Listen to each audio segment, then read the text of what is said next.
and welcome to week 2 of Friday Football Fever. I'm Jeff Jones, and tonight our game of the week took us out west to Dripping Springs, where the Tigers hosted a 6A state semifinalist from last season, Hayes. Now, these two teams are very familiar with each other and have actually played in this week, week 2, 5 years in a row. 4 of those 5 matchups heading into today were decided by a touchdown or less. So we knew this team would feature 2 strong teams, 2 strong fan bases, and a huge challenge for both groups. It's a big game for a lot of people in this area. We've been very fortunate in the past. We're going to win. I think we're ready for Dripping Springs. We're going to come out and beat Hayes. We're both 1-0. Oh yeah, let's beat Hayes. They're just a quality football team. We're more physical, we play faster. It's been a close game with these guys every year we played them. This has been a very competitive game. Every year we've played those guys. It's been a good rivalry. Oh, very excited. It's a big rival game. We've had a good tradition against Dripping Springs. Obviously, we play Hayes every year. They're typical Hayes. They're going to be solid. Big game for us. I feel like we play pretty well at home. First home game, we're going to have a lot of fans out, and it's going to be an exciting one. They're going to come out here and think they're going to take this house, but we're coming here to protect it. Let's get things started with our Friday Football Fever Game of the Week. Guys, I love rivalry games. Last week in their season opener, Hayes only threw the ball 5 times total. Well, they threw it more tonight. Marcus Taylor made the catch, kept his balance, and put 6 points on the scoreboard. But Dripping Springs knows how to air that thing out, too. Noah Lawyer with the catch, and Noah, I object to the way you were running through that defense. This senior receiver dished out as much punishment as he took on that touchdown catch and run. Then the air attack continued. Quarterback Austin Novosad has D1 offers to play at places like Baylor, Rice, and Texas State, and I see why. Dripping gets revenge following last year's loss against Hayes. Tonight, the Tigers win 70-42. Now that you've seen the highlights, how both teams aired the ball out, I think it's time for you to find out what really happened in this game, and my friend Jake Garcia had a sideline view of all the action, and he joins us now after he just called up with Coach Galen Zimmerman, the winning coach of this game. Jake, tell me how that conversation went, man. Well, Jeff, I just didn't have a sideline view to watch this game. I had a front row seat to watch this Dripping Springs offense put on an absolute clinic. 70 points tonight against their Hill Country rival in Hayes. And let me tell you, this Dripping Springs offense has the chance to be really special this year because they're so well-rounded. They can beat you on the ground like they did in the first half, or they can beat you through the air like they did all throughout the second half. Either way you slice it, other teams are going to have to pick their poison. And, you know, when your 2 options are poison, it normally doesn't end too well if you're the opposing team. My player of the game for tonight goes to running back Preston Alford. This guy was insane during the first half. 3 touchdowns. He added a 4th right at the start of the second half. Had over 200 yards rushing on the ground. 2 runs of longer than 70 yards. Head coach Galen Zimmerman after the game saying it was a performance that was pretty good, but also pretty expected. Well, it's nothing surprising for us. I mean, he is a special player. You know, I've been telling everybody he's a Division I player. We're lucky to have him. He's a great kid. He's got talent, but then also he works his butt off, and he's one of those guys that you just love to have. You know, he's a leader. Kids love him. They gravitate towards him. And he can't do it alone, but he's a pretty special player. Your offense can beat you in so many ways, whether it be on the ground or through the air. Your quarterback's hardly a slouch either, and he knows the offense so well. 70-plus points again tonight. How special can this offense be going forward this season? Well, I think we've got to shore up a couple things, and we can get better. You're playing a quality 6A program like that. That was a great offensive performance. I feel like by our kids. I'm happy for them. I'm excited about what they did, and then excited about the fact that we can still get better and shore up some things. So we're looking forward to just one game at a time. This is a good one. This is a special one just because of the quality of the opponent. But we're looking forward to the next week. Next up's Lockhart. I'll let you go celebrate the win tonight. Thanks so much, Coach. I appreciate it. Thank you. Now, Alford also had 6 touchdowns in week 1 of the season. So for those of you keeping track at home, that's now 10 touchdowns through the first 2 weeks. That's pretty good. Jeff, you know what else is pretty good? Dripping Springs averaging 57 points through their first 2 games. I'm going to say that's some serious drip from this Dripping Springs offense. I love it, Jake. Serious dripping. 10 touchdowns through 2 games. Incredible. Thanks, my man. I'll let you go ahead and get on the road. And while Jake heads out, we'll go ahead and head on with these highlights. Now, for the first time this season, Westlake played at home, and their home opener actually featured 2 of the top 6 ranked teams in the state. The Chaps hosted Euless Trinity, a team that went 4 rounds deep in the playoffs last season. This team from the Dallas area has talent, experience, and pedigree. But do they have what it takes to beat the defending champs? Nope. Former Major League All-Star and current UT assistant baseball coach Troy Tulowitzki at the game tonight. There to check out the Brady and Belichick of high school football. If that phrase catches on, don't forget where you heard it first. And speaking of catching on, Pierce Turner called on to this Cade Klubnik pass just fine. That score put Westlake up 7-zip. And it wasn't just the offense. Check out 6'7" Ethan Burke. Ethan treating quarterbacks like I treat trash bags on Thursday. You toss them to the curb.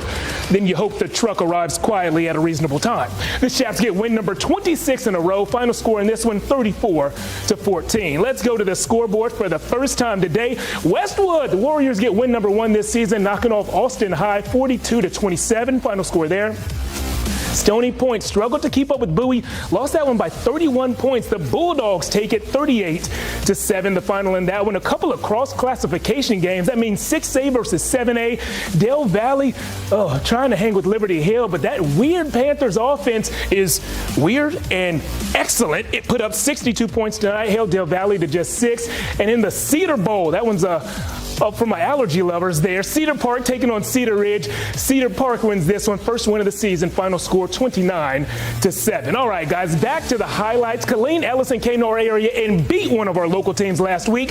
So tonight, Vandergrift got a little payback on behalf of the Austin area. The Vipers have always been about defense, so it should be no surprise to see Trevor Harrison with the second half sack or Max Ohl with the late interception. That pick sealed the game. Vandergrift stays perfect on the season. Final score 31-14. Lake Travis opened the year with a tough matchup last week, and they played another powerhouse tonight, Converse Judson. But you know what you do to beat a powerhouse? You jump on them early. Max Lindhoff with the first quarter sack.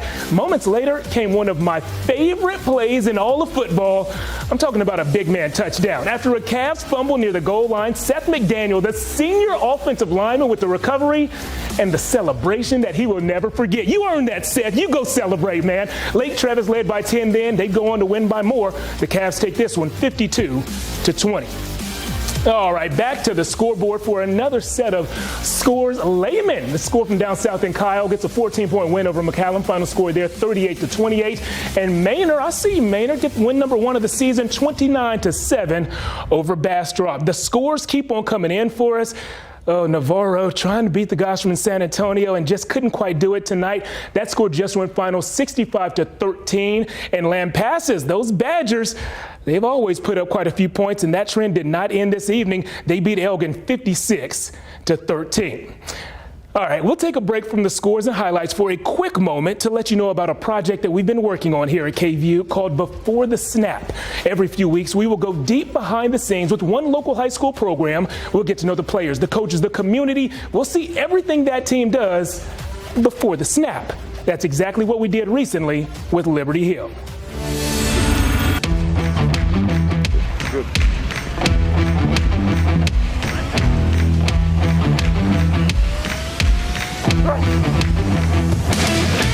Crosby wins! It was frustrating. Y'all making me relive it again. Liberty Hill, the tradition is winning.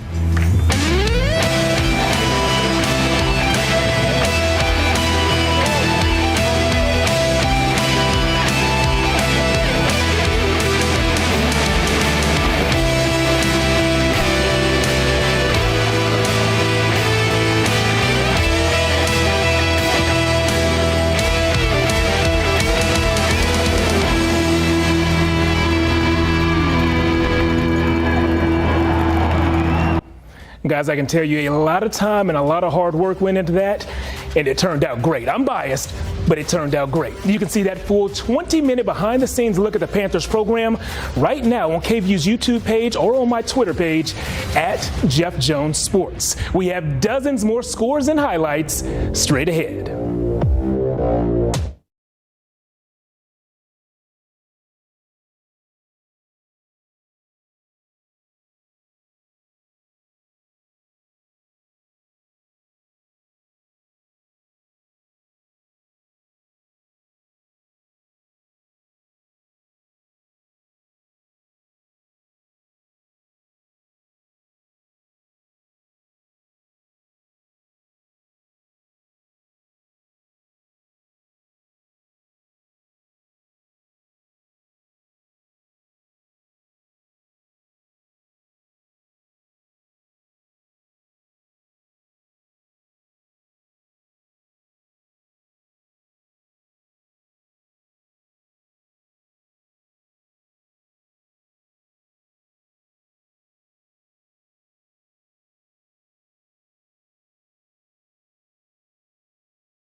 Welcome back to Friday Football Fever, and now it's time for me to bring in my friend Tyler Feldman. And Tyler, last week we saw Rouse head coach Josh Mann show off some brand new custom Air Forces. He said these things were good luck, and apparently they did bring the Raiders good luck. They really did.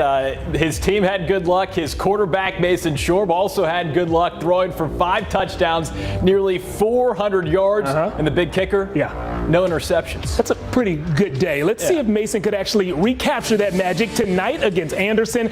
Now, while the Rouse fans got rowdy by moving side to side, the players decided they'd rather move up and down, as in up and down the field. The play action faked out the defense, faked out our cameraman, but Mason Shorb found Jalen Vaquera for the jump ball in the red zone. Moments later, Justin Cannon running like he was shot out of a...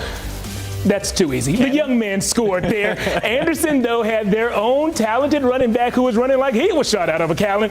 Colin Page broke free for a 44-yard counter. Great play, but not quite enough. Rouse stays undefeated. Oh, very close, actually, in the end there. Final score 57-54. Jeff, let's turn the page. Bible Stadium in Leander. Weiss taking on Glenn. Both teams losing week 1, but here in week 2, it's the Wolves who get out to a rocket start. Opening kickoff, Jacoby Greathouse from his own end zone breaks free. They don't call him Greathouse for nothing. Looking great and taking it to the house. Early 7-0 lead for Weiss. Wolves quickly get the ball right back. They're down. Price is right. Christian Price Morgan diving grab. That moves the chains and leads to this. Dalen Alexander, short touchdown run. The Wolves howling tonight. They pick up their first one of the season, 49-21. Scoreboard time. Gonzalez grabs his first win of the young season after crushing Crockett. They beat him pretty bad there, 49-8. The Cougars are now 0-2. The Apaches 1-1. Kerrville-Tivy, the home of Johnny Manziel, couldn't quite hang with those Fredericksburg Billies. The Billies get the win, 44-27. Marble Falls gets a win over Burnett, 41-9, the final score there. And Regents, wow, check that out. The private school guys playing Connolly, one of the larger schools in Pflugerville, and well, the private school guys from Regents put up a large score, 55-0, the final there. Jeff, nothing private about this. Back to the highlights. 2 undefeated ball clubs, Pflugerville, McNeil at the Palace. Early second quarter, Luke Hutchison. Extra effort on 3rd and 1. Love it. Touchdown Mavs. McNeil down 23-14. Later, Mavs back on offense. That's a bad snap. Panthers recover. Costly turnover. Elijah Oakman. Check this out. Basically walks in around the outside. 16-point lead for the Panthers. They go on to win their 4th straight over McNeil, 51-21. Round Rock went up north to play Belton, and I know Dragons usually fly, but tonight these Dragons wanted to run. Quarterback Mason Cochran with the 3-yard sneak, then running back Travion McCoy-Gay said, "Mason, I see your 3-yard score, and I raised you about 12 times that." A 36-yard touchdown where he juked everyone. And guys, as a reminder, juke is the R1 button on those old PlayStation controllers. Good reminder. Yeah, these running Dragons are now running to 2-0. Round Rock wins this one 35-0.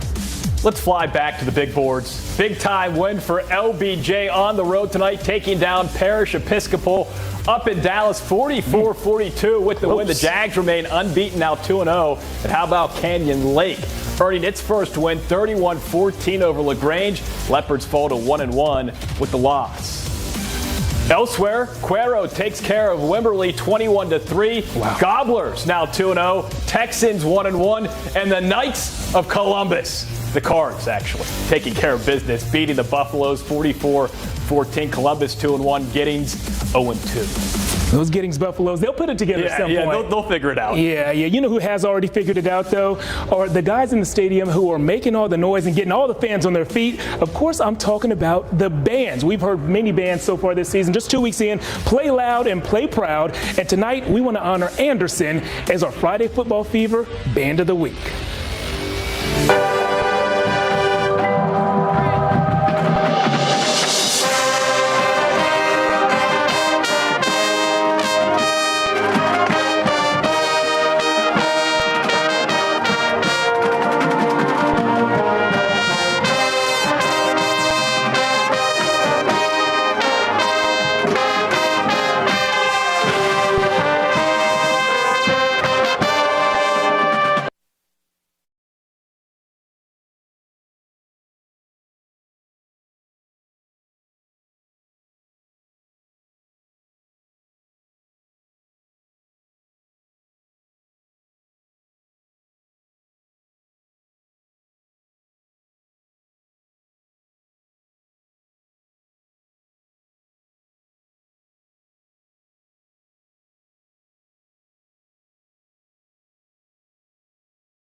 Welcome back to week 2 of Friday Football Fever. The high school season has been off to a great start for a lot of teams, but there are 2 teams that are looking for bounce-back performances in week 2. I'm talking about Hutto and Waco. Yeah, Jeff, both the Lions and Hippos hungry for that first one of the season. Hutto winning this matchup by 2 touchdowns last year. In fact, the Lions won just 1 game all of last year, so they had a chance to match that mark tonight in week 2. Hippos up 13-0 at the half, third quarter. Jalen Banks got money in the bank, cashing in. Big gain to the Lion territory, and you know what they say, don't mess with hungry Hippos. A few plays later, Banks puts Hutto up 20 as the Hippos pick up their first win, 27-14. Let's keep the highlights rolling. Last week, Taylor broke a 20-game losing streak. Tonight, a win over Rockdale will give them their first win streak in over 3 seasons. And if you grew up with a younger sibling, well, chances are you pulled a move that Connor Cobb is going to show us right here. Just shoving the defender in the face. Connor says, "Get off me, I'm going to the end zone." That 49-yard score was nice, but not enough. Final score in this one, 44-27, Rockdale wins. And you know what? Rockdale won that one, so the local guys didn't get anything. But I want you to walk away from tonight as a winner, so I'm going to ask my friend Tyler Feldman, do you have your camera on you? I got it in my back pocket. Will you take a picture of me with this Friday Football Fever t-shirt? Yes, I will. Let's rock and roll. Well, you said you will, but you're not. There we go. There we go. All right. 3, 2.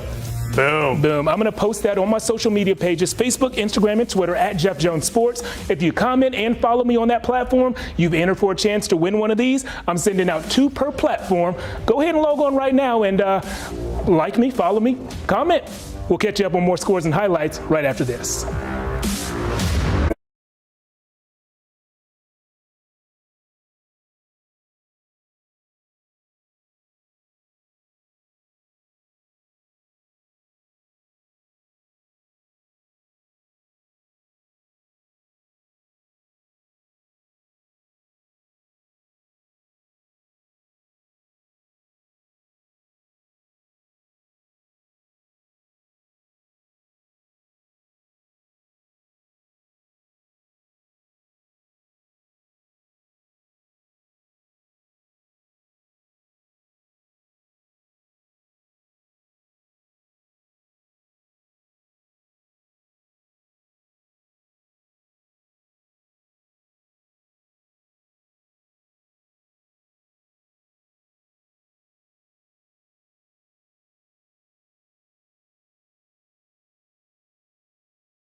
Welcome back to Friday Football Fever. It's time for one of my favorite segments we do to talk about our Abacus Athlete of the Week. This is a player who does the job on the field, off the field, and in the community. And this week, we'd like to honor McCallum High School's Ez Gunther.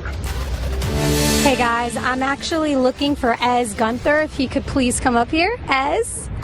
Hey Ez, I want to wish you a big congratulations because you're the KVUE Athlete of the Week this week.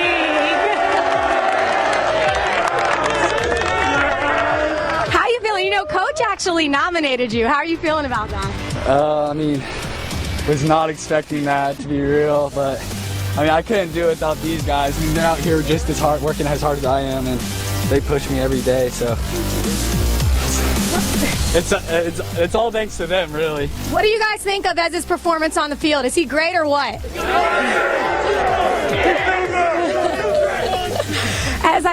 He's too good. He's too good. I also heard that you went through a pretty bad injury last year, and you overcame that with a lot of class. What do you attest that to?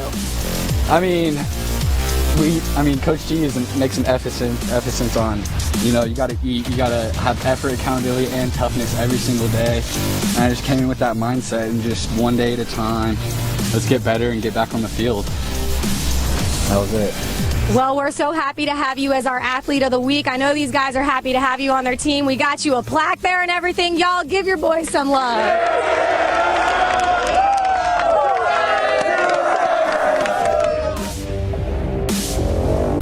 KVUE Friday Football Fever Athlete of the Week is sponsored.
Friday Football Fever Big Save of the Week, sponsored by Austin Telco Federal Credit Union.